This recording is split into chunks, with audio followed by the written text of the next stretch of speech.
Welcome into University of Hoops, the show that gives you an inside look at the people making everything happen on your favorite basketball team. Today, we are extremely excited to welcome BYU Director of Analytics and Strategy, Akash Sebastian. Akash, welcome to the show. Pleasure to be here. Thank you, guys. Yeah, absolutely. Really excited to get into your background, Akash, and what you do at BYU because it's an interesting job title and it's not one that we've explored a whole lot on the show. So we'd love to start there and just tell the people what you do in your role at BYU. For sure. And yes, you're spot on. I mean, this role is pretty common in at the NBA level, but not so much in at the collegiate level. But I think we're seeing the collegiate level becoming morphing into what the NBA is. And so, I'm sure we're going to see a lot more of this as the years kind of go on. But kind of the overview about my job for the most part. A lot of analytics, computer science. I help build our internal platform that helps us evaluate players, that helps us evaluate teams, that helps us keep track of what we're working on with the players, NIL stuff, recruiting, all of that. Just kind of a all-in-one internal tool for us to use, and that's for all the touch points of the organization, whether that be people involved in recruiting or NIL, whether that be the scout coaches involved in game planning, whether that be our player development coaches that want to know how their players are shooting in practice. And so that's most of it. There's the basketball strategy side of things, which I help with some of our rotations. I help with bringing an analytical perspective to our coaches' meetings and to everything we do, whether that involves recruiting, whether that's what we practice on a day-to-day basis, our game plans, and how we feel, and our lineup rotations, just any Coach Young is big on numbers and analytics, and he wants it to sort of be involved in every decision or in all of the decision making aspects of the organization. So that's kind of a high level overview of what I do. I think the easiest way to put it is I help I help answer questions, right? And the questions that I help answer is how do we get better and how do we beat the other team? And that's I guess the simplest way to put it. I mean, you mentioned, and we'll get into it in more detail in just a bit, but you mentioned that, at the NBA level, it's a lot more common to do the kind of work that you're doing now at BYU. And of course, you spent a lot of time there, which again, we'll get into shortly a little bit more. But do you find, and I know that, you're still getting used to the differences of your job now at the college level. In your opinion, based on the work that you do there, like, do you think that it gives programs a distinct advantage and it is kind of like the programs that are doing it are going to be ahead of the curve and one day it'll just become common practice? Or what's your stance on why it maybe isn't as prevalent at the college level? So I think there's a couple of reasons for that. I think the first reason is that you know college programs just don't have access to the funds that NBA teams do, and so it's not just analytics. If you go down the line, like NBA coaching staffs have 9, 10 people, college coaching staffs are maybe 5, 6, right? There's a whole front office on the NBA side, whereas colleges are just now sort of getting that GM role, and which is like kind of becoming a little more common. You maybe have like a pro personnel, or like not a pro personnel guy, but just like your head of personnel or something like that. And so I would say that access to funds is probably the big thing, but also, and this is more specific to analytics, the NBA has a lot. It's very data rich because of Second Spectrum and all of the tracking data that the NBA provides, and it's league wide, it's standardized, and so there's a strong need and a strong area that analytics can impact the NBA level, but that doesn't exist so much in the collegiate level up until very recently. So Synergy is starting to roll around player tracking for this season, which I'm very excited for, and I'm sure a lot of other people in the collegiate space are excited for. There's some other players that are kind of trying to get into the player tracking space, and I think that people foraying into that area of things at the collegiate level, along with college basketball programs just having access to more money and them sort of realizing the value of analytics and how it can help you formulate your roster or impact game plans. I think both of those things kind of working in tandem helps is going to make the space a little more sort of accessible to people with an analytics background like myself. Got it. Super. Yeah, super interesting and valid points there. And it makes you think about just kind of the infrastructure of collegiate sports and again, how you said, like, it is becoming slowly every year more and more like just No question. Yeah, just like another division of pro basketball with NIL and the transfer portal and all of that. With the season right around the corner, I mean, what do you think it's going to look like for you when you guys are in full swing, and what are you most excited for to do at the college level once the games are back that maybe you think might be different than how the grind of the NBA was. So when the season swings around, I think so. Right now, a lot of my focus is building our infrastructure because there wasn't really much of an infrastructure situation that we had here prior. And so building out the infrastructure, building out what Coach Young needs and values, and making sure that he has all that stuff accessible very easily. That's kind of my focus right now. I think once the season rolls around, it's going to be a lot more like game to game. Hey, how do we beat Houston? How do we beat Kansas? Like, how do we sort of beat the opponents ahead of us? So it's a lot more pointed to individual teams. But right now it's more holistic. Like, hey, how do we track things in practice that we value, and how do we build up the processes so that we're able to store that information, we're able to analyze that information, we're able to make that information actionable. So hey, we can go back next week and say, we were tracking offensive rebounding, and you three players are the ones that have been doing it the most, and you three have been doing it the least. So we got to work on it, stuff like that. And so I think that will be the biggest change from like sort of off season or preseason rather to in season. Got it, got it. And you mentioned like player tracking and things like that. What's your favorite part in terms of what you do and the crossover that it has with player development? I think it's so interesting. I think that's something that's really like underutilized, even at the NBA level. Is and like all these NBA gyms are like tricked out with Noah, and there's so many different sort of like so much different technology to track all these things, and teams don't really use it that much. And so we have a great director of player development here that I work very closely with, and we're trying to make everything just keep tabs on everything and make sure that the players are working on and getting better at the stuff that we value. Absolutely. And Coach, Scope Scouting is a new player evaluation brand, staying on the topic of player development here, that I know BYU uses as a resource. How is Scope valuable to your recruiting process and the player evaluation process? And to piggyback off of that, how can players stand out, you think, to BYU when Scope is in the building? So I think that's a very interesting question, and it kind of goes in line with what we were talking about earlier about how the collegiate level is sort of becoming like the NBA, which means it's like every year's free agency in college. So it's in some ways it's even crazier than the NBA is, and so you have to keep tabs on every single player in all 360 how many ever Division 1 teams, and then you have D2, you have D3, you have JUCO, and so it's really tough for one or two people to do that. And a lot of schools don't even have that one or two people to sort of go out and keep tabs on all these guys. And so I think that's where Scope and other services like the service that you guys are providing sort of comes in. And I know that our personnel guys really use Scope a lot and lean on it to get information on players that are maybe just not on the front of mind, but we still need information on them. Or even the guys that are front of mind. It's just, man, there's so many players, and it's a very large task for someone to go through all of that. And I think that outside help is definitely needed. And with guys like yourself that have NBA backgrounds, like it's good when the information is very trustable. Absolutely. Akash, would love to get into your background now a little bit more. I know we've beat around the bush with your NBA experience. How did you get into basketball? Why did you get into it? How did you get your start? And take our viewers through what your journey has been to get to this point. Yeah, for sure. A little bit of a long story, but I was born in the U.S. and then my family and we moved to India, so that's where I grew up. And I did like my high school, my undergrad there. I loved basketball when I was in the U.S. Watched it all the time.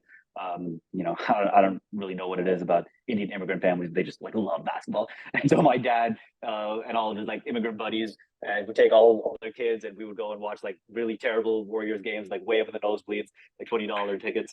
And so after moving there, I mean, it was tough to watch with the time difference. And streaming wasn't really good in 2009, 2010. So I kind of lost. I kind of lost watching the game. I lost a little bit of that. But then when I went to college, streaming got better. I started picking up the game a lot more. I would wake up at like 5:30 in the morning, like watch playoff games, and then sleep through all my classes. Is probably not a not the smartest thing. And I also did computer science in my undergrad, and then towards my final year of school, I came across the Sloan Sports Analytics Conference, and I was like, wow, there's actually an avenue to put analytics and computer science and basketball together, two of my passions. And I was like, this is crazy. Like, this is awesome. I really want to pursue it. And I worked pretty hard, and I was able to get very lucky. And I got an internship with the Sacramento Kings. That was early 2020. I did that for a couple of months. COVID hit. Everybody got fired. Went back home, and then I was just doing like regular jobs. Like, I was at a sports social media analytics startup for a bit. I was at a sports betting startup for a bit, and then I was fortunate enough to get a job with the Utah Jazz, on Quinn's coaching staff, and that really sort of set the tone for my learning. It set the tone for how I understand the game, and I mean, he's so good, one of the best coaches around, and so and I was also able to work with this assistant coach that he hired that had a very strong analytics background, and he sort of set the tone for my whole career going forward. So from there, I ended up going to Phoenix for a couple of seasons. That's kind of how I got close with KY. He was always been a big analytics guy. And then when he came to BYU, I mean, it was kind of a no-brainer, honestly. Got it. I mean, you touched on a couple things there that are super interesting. The first thing that I want to expound on there is to go back to COVID, man. Like, to work as hard as you did and get that internship, with an NBA team, and then for COVID to hit and have that opportunity be yanked away. Like, how did you? What was it in you that kept you going? And I guess within that, like, what would your advice be to the youngins out there that face that rejection and losing the jobs and things like that? Because as we both know, that's an unfortunate big part of this business. For sure. Yeah, no, it was very difficult, especially because I remember telling my boss, who actually is a BYU guy. He went to BYU, which is just a crazy coincidence. But I remember telling him when he was telling me that the internship was done, because it was supposed to be 6 months, it only ended up being 2 months. And I was like, dude, I'm getting paid minimum wage. I'm giving you guys like such good value for money, and I can work remotely. I do computer science. Like, I don't even need to be in the building. And he was like, yeah, but this they just want to do it that way. Anyways, it was all good. I mean, everything worked out. But in the moment, I mean, it was very unfortunate. I mean, obviously a lot was going on in just the country and everyone's lives and everything, but I was really looking forward to finishing out the season with the Kings. The Kings are actually making a little bit of a playoff push there for a hot minute, which I thought something could have come from that. But more than anything, I mean, I really missed being around the guys, being around the office, like talking about basketball. Man, I there was a time when I thought that I would never get that again, and so it's awesome that it happened again. But to answer the second part of your question, also, like, there's going to be a lot of rejection for the people that are trying to pursue this. I mean, I applied. I can't even tell you how many NBA jobs that I applied to that I didn't get either no response, or one call and then no response. I would get all the way to the final round and then get rejected like so many times with like every NBA team that you can basically think of. And you just gotta, like anything in life, you gotta pursue and you gotta persevere. And the ones that really want it bad, like, they'll get it. And you know, I think that's what everyone would say that's in the NBA. Yeah, absolutely, coach. And I mean, to go from that to then getting an opportunity on Quinn Snyder's staff with the Utah Jazz, how did that come about? Man, I just applied online. I can't even lie. There was a job opening, and there's like this job portal for NBA teams. I'm sure you've heard of it, called Teamworks. And so I would refresh that page like 5 times a day, waiting for a new opportunity. Five, 10 times a day. And so I found this opportunity, applied. I was fortunate that the coach that was hiring liked me, and it just worked out. I mean, the Sacramento Kings internship certainly helped.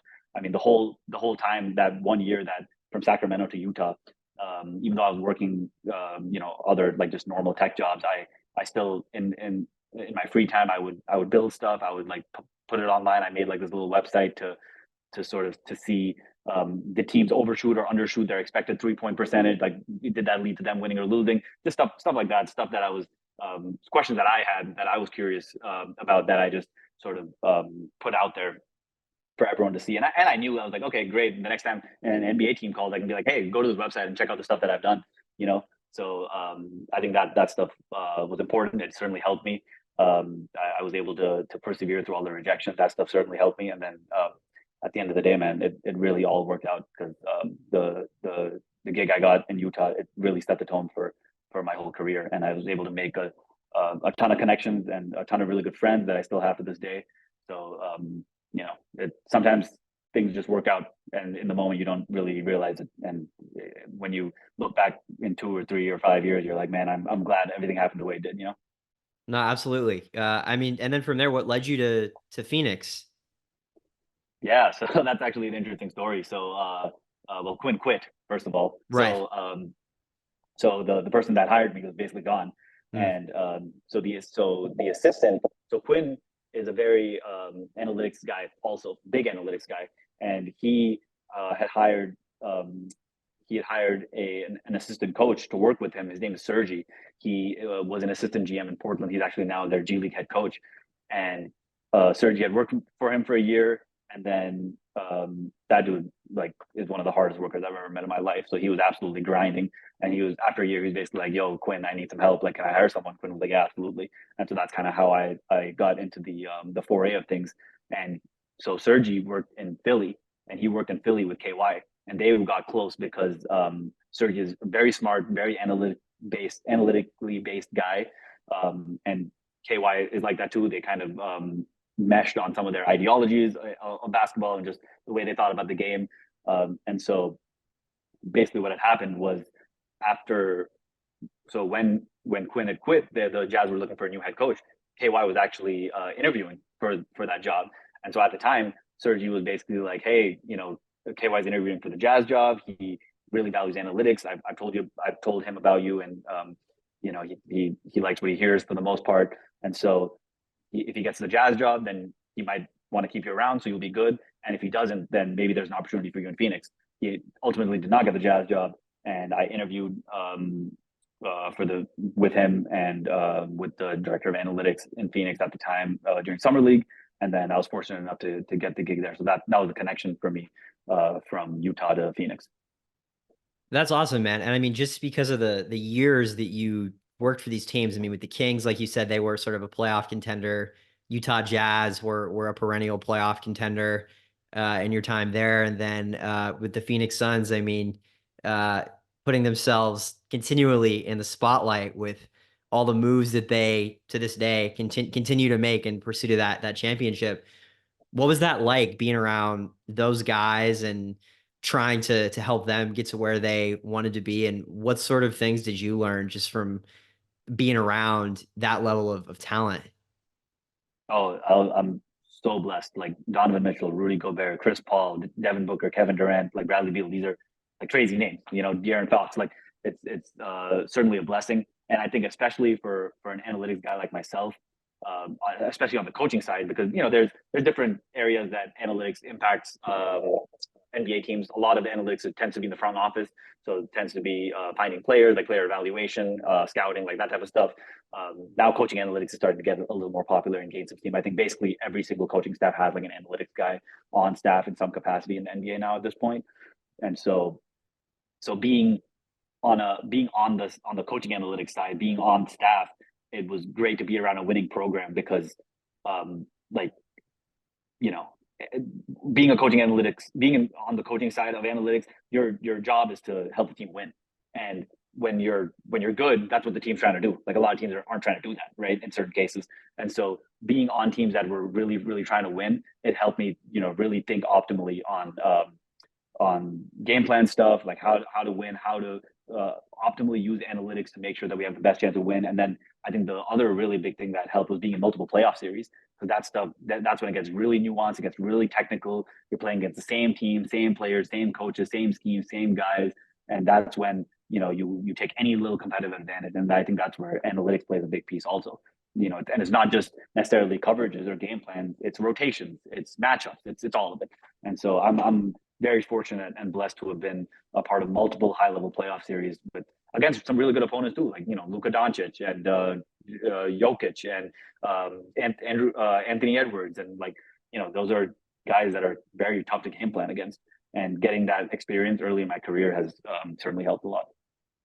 You mentioned how almost every staff now in the NBA has an analytics guy. And I can tell you just on a personal note, as a Laker fan, born and bred, you can see it now, even from the outside. It's just like a fan, like the teams that like really invest in it and the advantage that it creates as opposed to the teams that like the Lakers that I think like are just from the outside it just looks like they're a little behind the eight ball and they miss out on certain potential advantages they could have in series and they miss out on certain players and things like that. So for you like not only to see that to see like it's not like even casual basketball fans now can see the teams and the organizations that value analytics are in better positions. And you can tell versus the teams that are at this point, if you're not really one of those staffs that prioritizes analytics, you're like behind the eight ball. And that's a huge wave and a huge change and evolution in the way that all of this has worked. Like you mentioned when you started and it wasn't really that way. So what's it been like for you to really be part of like that transition that has coincided with you sort of growing your career at the same time?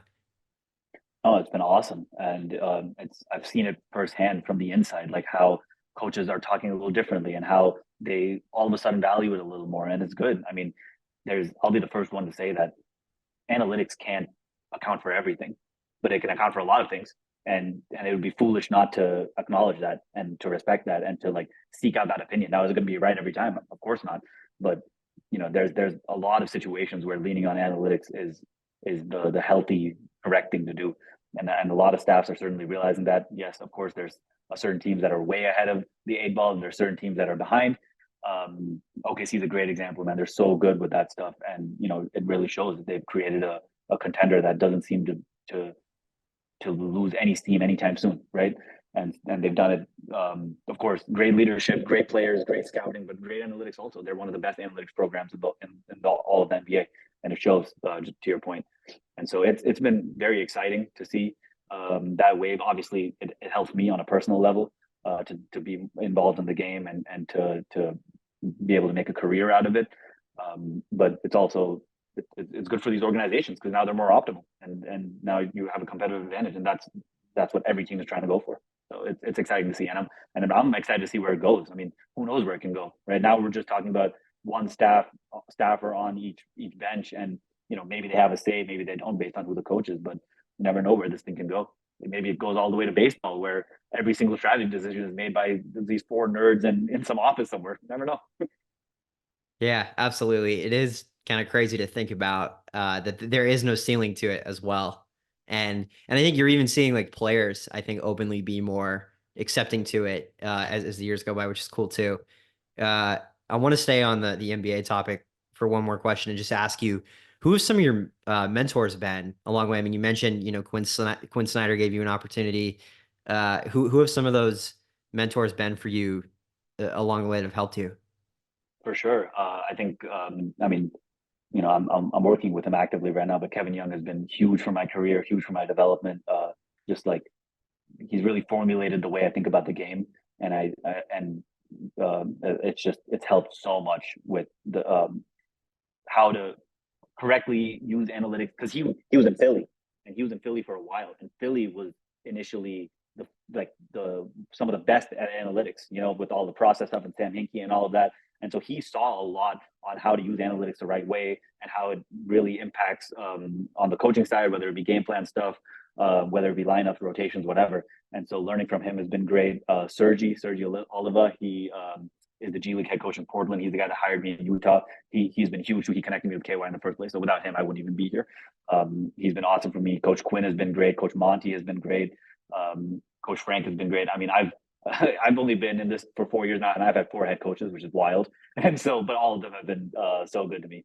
And it's also like yes, analytics is becoming more common, but that's again more in the front office side. On the coaching side, there's still a little bit of that old schoolness. There's still a little bit of that, and I'm like a I'm like a 5'10" like Indian dude. Like this it's not very common to see someone like me walking around practice and like rebounding and like passing and doing stuff like that. And so the fact that these staffs have been able to embrace me for who I am and what I bring to the table, it's been awesome.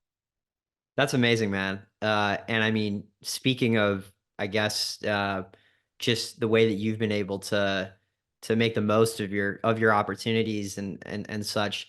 There are a lot of people out there that would love to be where you are right now. You know, that are a couple years behind and are like, man, like, how do I watching this? Like, how do I get to that point? What would your best advice be for those people out there that want to do this and have a successful career in the basketball industry at a young age? For sure. I mean, I get that question all the time, and it's an easy question to answer, and it's also an impossible question to answer at the same time.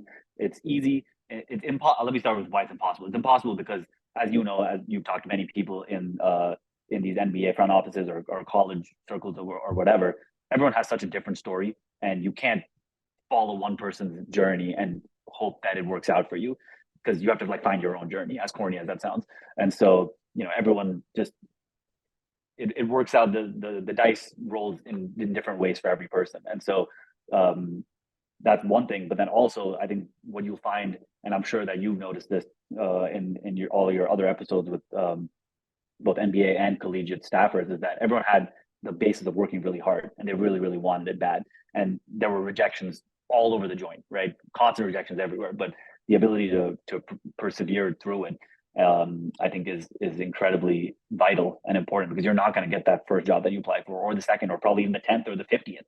And you just gotta, if it's something that you really want, you got to make sure that it is something that you really want. And now now on the easier side of things, I think there are some pathways that are more standard than others. I think one of the really common ones that you see for people like myself that has never played at a high level at all is you become a manager at your whatever undergrad you're at, and then you try to become a GA hopefully, and then you somehow try to get on some college staff or an NBA staff, right? I think that's one of the more standard ways of doing it. That's probably the most cookie cutter way of trying to do it. Um, Speaking from an analytics perspective, I think I think one of the keys is to be really good at your craft, and so be really good with your technical skills, whether it be back end, front end, hopefully both. Just making sure that you're technically really sound because the basketball stuff can be taught. That stuff is easy to pick up, but the technical skills are not easy to pick up. And or if you don't have the technical skills, they're not going to hire you in the first place, right? So from an analytics perspective, I would say be really strong with your technical ability and then build stuff. Like, computer scientists have the luxury of having a computer. You can build Facebook, you can build anything and just put it up online. So I would say, to all the people out there that want to get into the analytics space specifically, like pick an area that you're passionate about, whether it's free agency, whether it's coaching, whether it's NIL, whatever it may be, and build something and put it online and like, post about it on Twitter or make a YouTube channel, whatever, and try to get some publicity. And then the next time the NBA application rolls around, you're not just, such and such person that graduated from this really good school and that has all these certifications. Also, you have this link or this YouTube video that, 10,000 people have watched that shows how you break down a machine learning model for college, NIL, whatever. And like, it could be anything, right?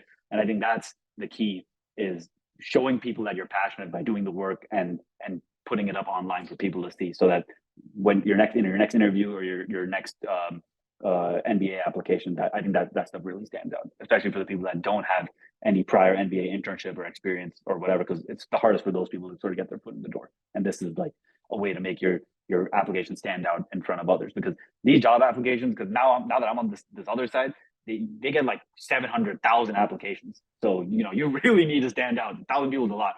So that's just a little advice. But again, all that being said, everyone's journey is so different, and so you got to make sure that you really work hard and you really believe that it's something that you can do and really want it. Great advice, Akash. Appreciate that. What's your why, man, behind what you're doing in basketball? Well, I mean, I'm like 5'10", 150, so I could never play. So this is the closest way for me to be involved in the game. No, I mean, I really love basketball, always have. Since I was a kid, I really love the strategy element of it. I really enjoy the optimization element of it. I also am able to code and I'm able to build things, which is something that I've always enjoyed. and to be able to do it in a context that I'm passionate about is an intersection that I never really thought that I would get in life. And so being able to combine two of my passions really makes this job sort of perfect in my eyes. And so that's most of the why. I mean, yeah, just there's not really very many better feelings than being out there with 17,000 people and they're all like yelling and screaming and just like that atmosphere is to die for. It really is. And when you're on that bench, it really hits different. And so I would say the computer science aspect of it and being around basketball, but the strategy of it really drives me. And it's especially like we talk about March Madness, like playoff series. You're like trying to outsmart the other coaches, like that to me is really exciting, and that really gets me going. Akash, you've already accomplished a whole lot in the business in just a few years, and I'm just wondering, long term, like what are your future aspirations, given all the stuff that you've done and where you're at right now? It's. I mean, I think the hope is to become a GM one day. I mean, who knows if that ever happens? But that's always the hope. The high level front office executive is probably a little more of a realistic goal. But I think for most people in my position, the hope is to be able to run an organization. And I mean, short term goal for sure is to try to win a little college ring. That would be pretty sick. Absolutely, Akash. Is there any last things you would tell our viewers out there? Any advice or anything else you want to add? And it's going to be a difficult journey if for people that are trying to get into the space. So competitive, but also that's what makes it fun. You got to bring your A game, and you got to like really lock in and develop your skills and develop your interpersonal relationships are huge, as you know. Like it's so much more about who you know than what you know in this business, which can get really frustrating at times. But that's part of it. And when if this is and career path that you're trying to pursue, you got to take with it what comes, and that's part of it. And yeah, just you got to get ready to lock in. You got to get ready to face some rejection because there's going to be a lot of that. But if for the people that are able to pursue through all those rejections, man, it's a really it's a great experience to be around a good group, a great coaching staff that you're on the road with them. You spend so much time with them. Probably spend more time with them than anybody really for those 4, 5, 6 months of the season. You build great relationships, and yeah, it's been really rewarding, and I wouldn't change anything. So all those people out there that are trying to get that same thing, I mean, gotta work hard and lock in, and the people that are able to do that effectively, they'll get what they want. BYU's Akash Sebastian. Akash, thanks so much for joining the show. Of course, man. Thanks for having me.